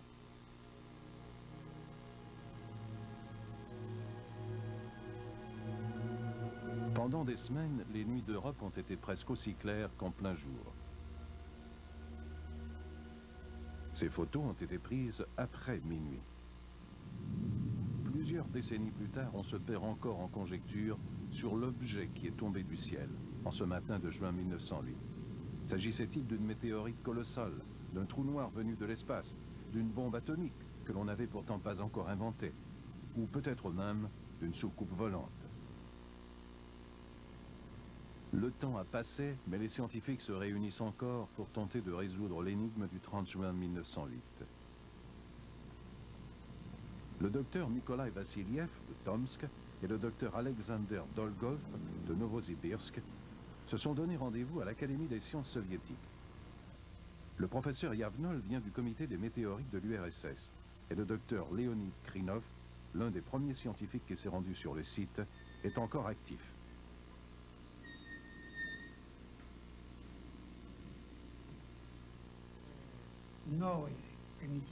Ils en discutent encore car ils ne comprennent pas vraiment ce qui s'est passé au cœur de la forêt sibérienne à Tunguska en 1908. Les recherches sur l'énigme de la grande explosion sibérienne ont débuté en 1921, juste après la révolution russe. L'Académie des sciences a été l'une des premières institutions créées par les bolcheviks dans l'ancienne Petrograd, devenue Leningrad, puis Saint-Pétersbourg. Et on a décidé que la nouvelle science socialiste serait à l'avant-garde des sciences naturelles.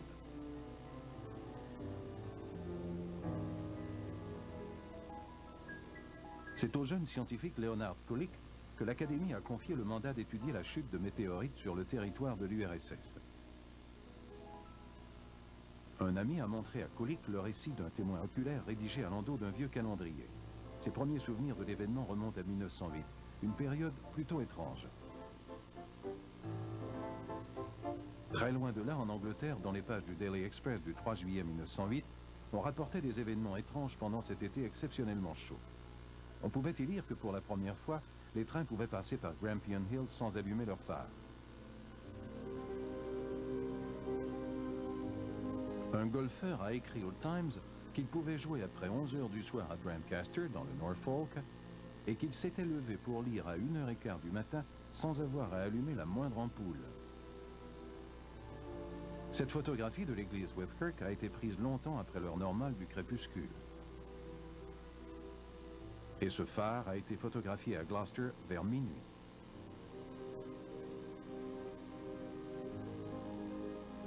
Ce que les gens ont pris pour des aurores boréales a illuminé toute la côte est de l'Angleterre. La Société royale de météorologie a rapporté un choc d'une intensité énorme dans le sud de l'Angleterre, suivi par la vibration d'une explosion dans l'air qui a fait 2 fois le tour du monde. Kulik a trouvé des témoignages semblables dans la presse sibérienne. Le journal de Tomsk parle de la chute possible d'une météorite.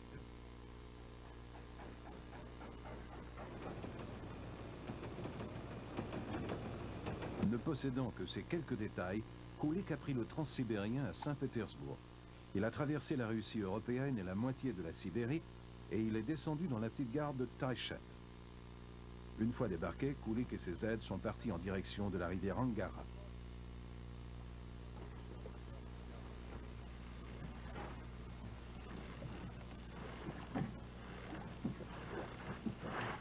À partir de là, ils n'avaient plus que des chevaux et des bateaux pour avancer dans la glace et la neige de la forêt sibérienne, la taïga.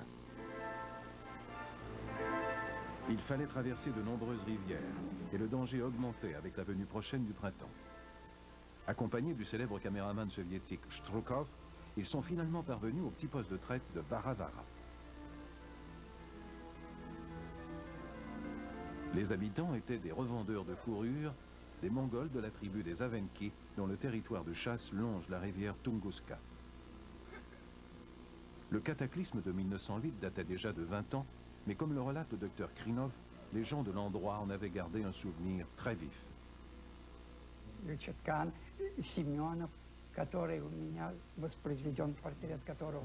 J'ai interrogé un certain Uchat Konsmernov. Il m'a raconté en détail comment il avait été victime de l'onde de choc. Le souffle l'a projeté par terre et il a perdu connaissance. Sa petite fille jouait avec une amie au bord du ruisseau. Lorsqu'elles ont entendu l'explosion, elles sont accourues à la maison et elles l'ont trouvé étendu par terre. Un autre témoin travaillait derrière la maison. Il était en train de clouer quelque chose. La maison l'a protégé du souffle de l'explosion, mais ses oreilles ont brûlé comme si on les avait plongées dans un bain de vapeur.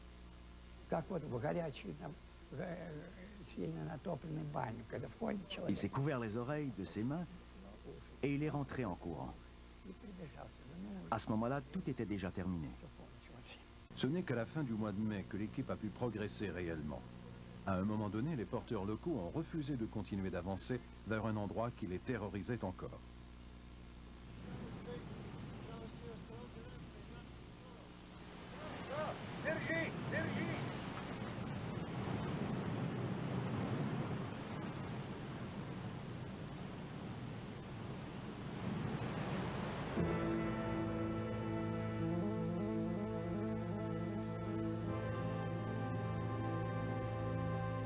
L'équipe a finalement atteint les eaux calmes de la Haute Tunguska, à son confluent avec les eaux de la Chumbi.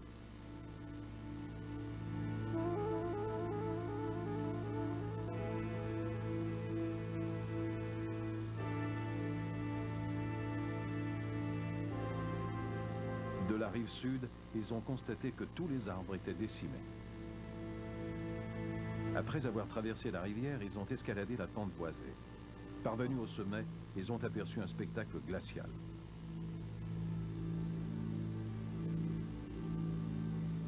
À perte de vue, les arbres étaient couchés comme un régiment de soldats fauchés en rang serré à la suite d'un massacre inimaginable.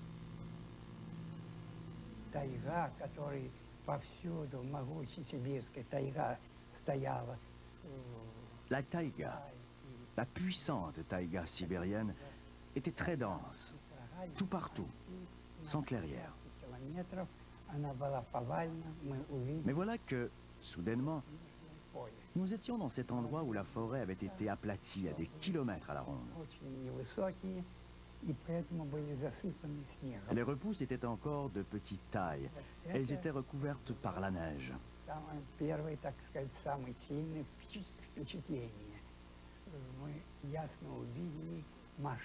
C'est cela qui nous a le plus impressionnés. Nous avons vu très clairement l'ampleur de la destruction, et cela nous a bouleversés. Ils n'avaient aucune idée du parcours qu'ils auraient à effectuer pour parvenir au centre de la zone détruite.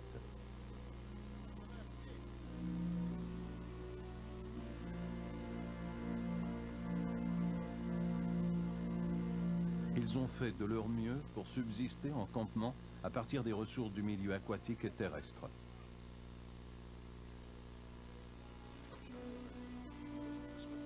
Même la pêche était risquée.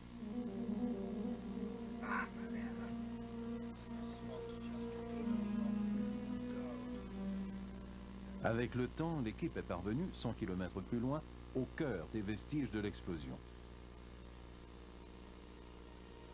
Kulik voulait nommer le centre du site de 1500 km² le marais de la rive sud de la Tunguska. Convaincu qu'une météorite l'avait formé, Kulik a entrepris l'exploration du marais infesté de moustiques.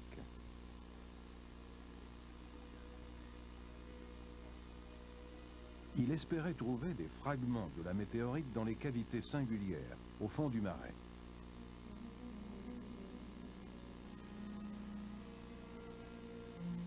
L'équipe a drainé et excavé le contenu de ces trous sans résultat.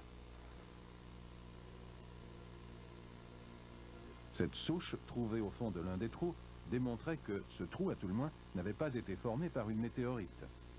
Kulik a continué, mais il n'a trouvé aucune trace de météorite. Puis la météo s'est gâtée.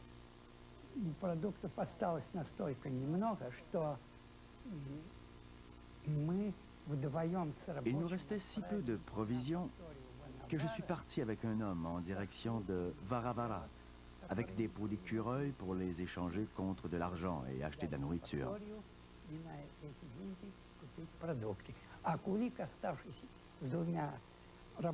Kulik est resté derrière avec 2 hommes. Il a dû tuer un chien pour avoir de quoi manger. Les vivres sont arrivés plus tard. L'hypothèse romancée de l'explosion du vaisseau spatial est cependant encore considérée sérieusement par des scientifiques, particulièrement en Russie. L'académicien Alexei Zolotov. L'explosion de Tunguska s'est produite dans l'atmosphère. De 2 choses l'une, ou bien cet objet a explosé de lui-même, ou il a explosé à cause de l'énergie de son mouvement. Je pense que nous avons assisté à une explosion nucléaire d'un objet artificiel.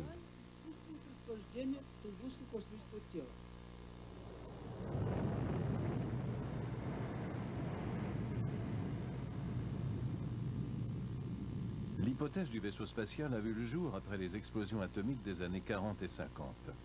Les ravages des bombes larguées sur le Japon ressemblent étrangement à ce qui s'est passé à Tunguska. À Nagasaki, les immeubles de béton situés juste en dessous du point d'impact sont restés debout, comme les arbres au centre de l'explosion de Tunguska. Les arbres carbonisés d'un seul côté et même les indices de radiation à Tunguska ressemblent au choc secondaire d'une explosion nucléaire.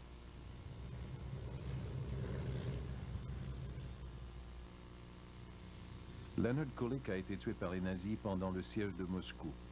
Et ce n'est qu'en 1958 que la première expédition de l'après-guerre a été mise sur pied. On pouvait enfin se rendre à Varadara en avion.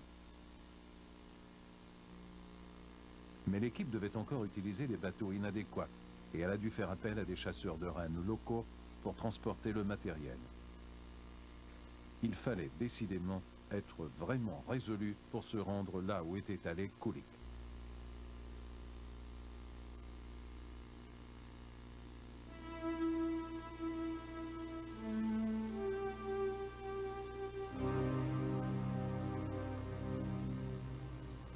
Même si les nouvelles pousses d'arbres avaient 50 ans, le site de l'explosion était encore nettement visible.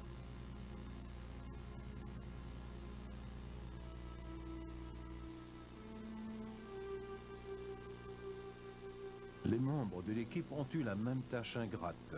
Ils ont dû travailler dans le marais, assaillis par les moustiques de l'été. Peu à peu, cependant, les preuves se sont accumulées.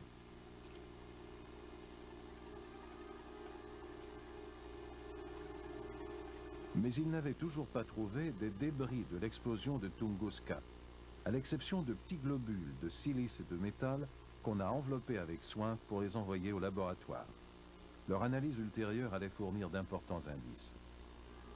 On évoquait encore la possibilité d'une explosion nucléaire. Tout d'abord, il était clair que l'explosion de Tunguska, comme celle d'Hiroshima, avait eu lieu dans les airs. Personne n'avait pensé à cette possibilité lors de l'expédition de 1928. On a procédé à une expérience. C'était bien vrai. Quelle que soit l'origine de l'explosion, elle s'était produite à 8 km d'altitude. Dans la forêt, les expéditions ultérieures qui se sont rendues sur les lieux, en avion ou en hélicoptère, avec des appareils de mesure de plus en plus précis, ont observé d'importantes mutations génétiques. Il semblait y avoir plusieurs espèces d'insectes mutants. Et parmi les squelettes de troncs d'arbres, on en a retrouvé quelques-unes qui avaient survécu. On a coupé quelques arbres et leurs anneaux ont montré que leur croissance avait été plus rapide après l'explosion de 1908. Or, on avait fait le même constat à Hiroshima. Que cela ait résulté ou non d'une explosion nucléaire, Nikolai Vassiliev est certain que cela a engendré ce qu'il appelle un chaos électromagnétique. Jusqu'ici, nous avons observé des effets géophysiques et biologiques que l'on n'observe pas normalement lors des chutes de météorites. Et surtout, il y a le fait que les modalités génétiques ont été violées. Cela observe surtout par des mutations chez certaines espèces végétales, dont tout particulièrement le pin.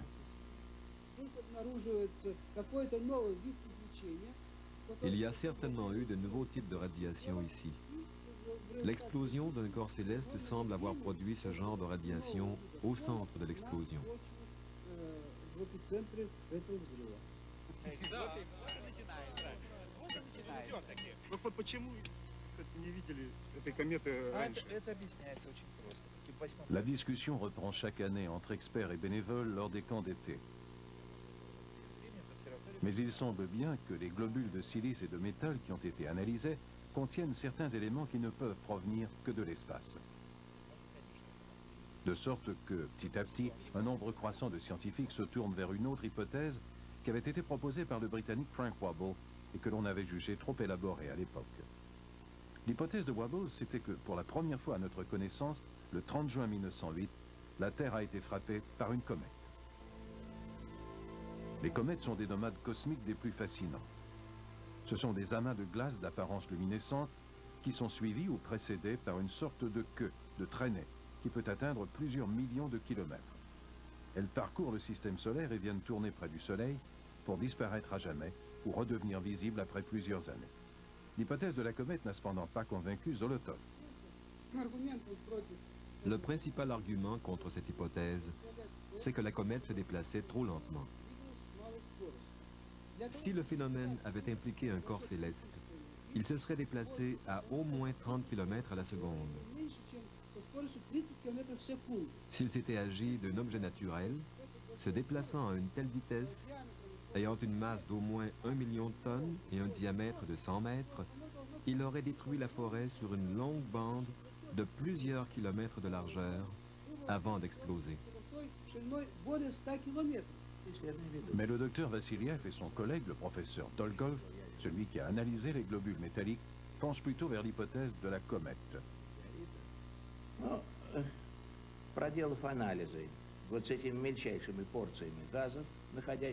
Nous y avons observé la présence de beaucoup d'hydrogène, un élément cosmique typique.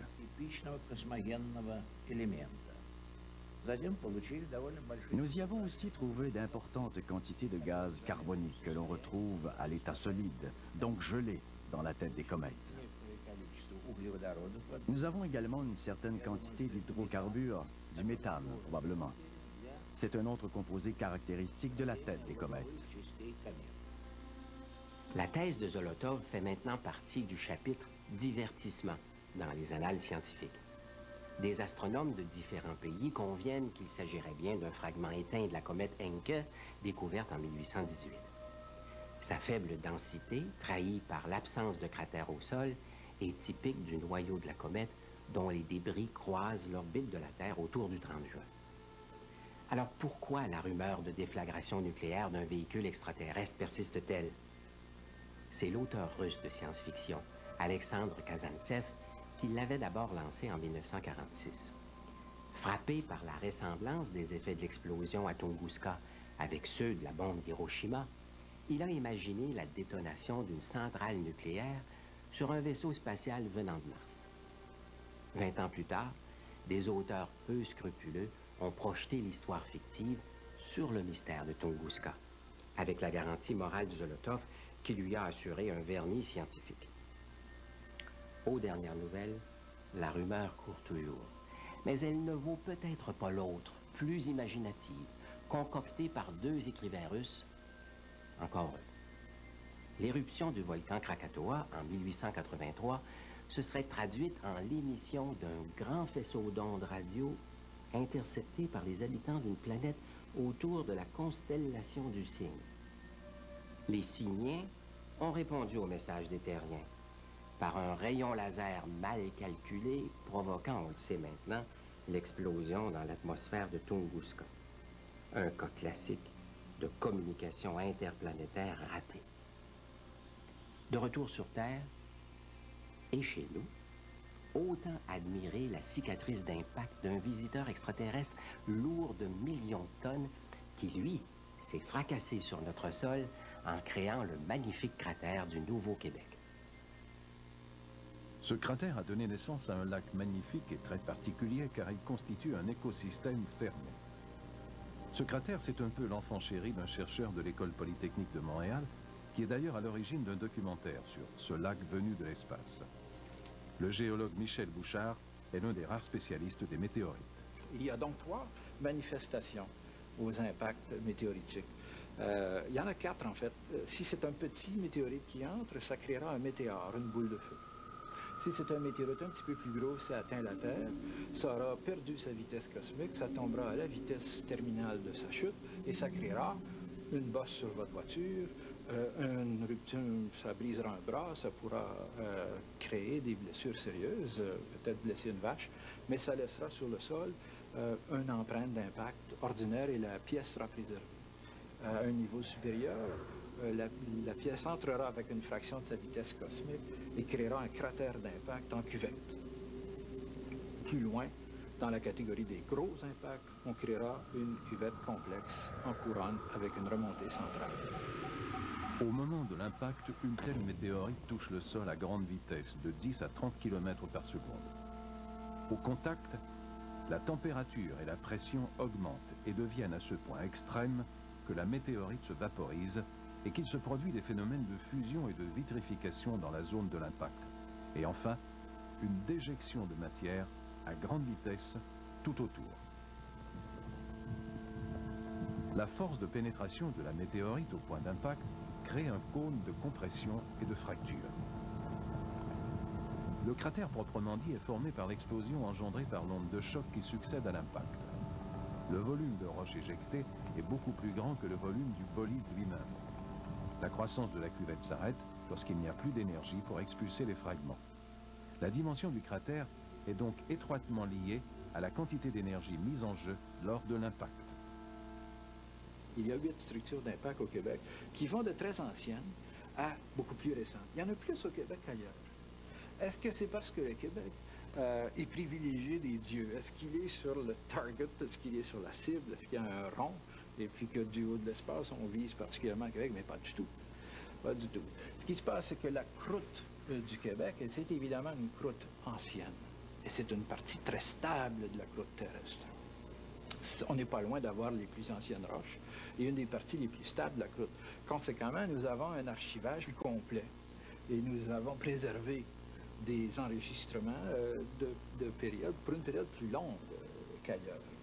Il y en a une qui est assez petite, qui est le cratère du Nouveau-Québec, qui est situé ici. Le cratère, presque parfaitement circulaire, est occupé par un lac dont l'eau provient des diverses glaciations et des précipitations.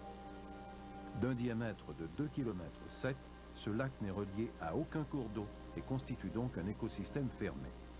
Le volume d'eau représente près d'1 km3. Il atteint une profondeur de 267 mètres, la zone la plus profonde étant décentrée vers le nord-est. Le plan d'eau a une superficie de près de 7 km² et le relief constitué par le cratère domine la plaine environnante de 120 mètres. L'eau est d'une transparence remarquable et elle n'abrite qu'une seule espèce de poisson, l'omble chevalier. Le cratère du Nouveau-Québec, c'est un endroit ramassé, tout petit, qui, bien au-delà d'un site intéressant à voir, représente assez curieusement, sur 3 km, en microcosme, une réunion d'un très grand nombre de projets scientifiques qui touchent à l'astronomie, la physique d'impact, la géologie, la minéralogie et la biologie, la survie des espèces et l'écologie. Le cratère du Nouveau-Québec est d'abord parmi les plus récents. Il est d'1,5 million d'années, ce qui est tout récent. Et il est parmi les 3 ou 4 les mieux préservés au monde. Il y en a très peu qui ont conservé la morphologie originale de la cuvette, de son rebord surélevé, presque comme si l'impact venait de se produire.